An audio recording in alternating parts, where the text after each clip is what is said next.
We're in Anchorage, Alaska. We just went on a road that takes us through the middle of the airport.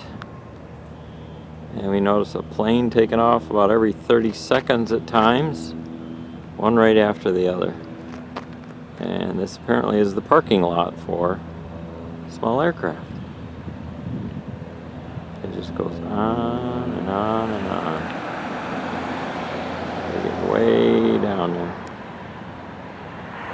Also noticed several aircraft around here that are just more like bits and pieces. No engine. We're heading out of Anchorage towards Wasilla.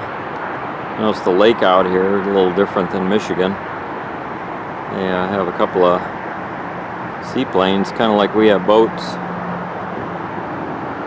Kind of one right after the other, parked out here. These are all seaplanes.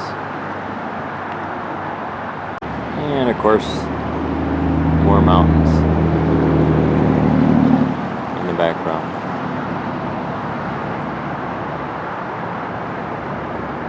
Sun's come out a little bit, light them up.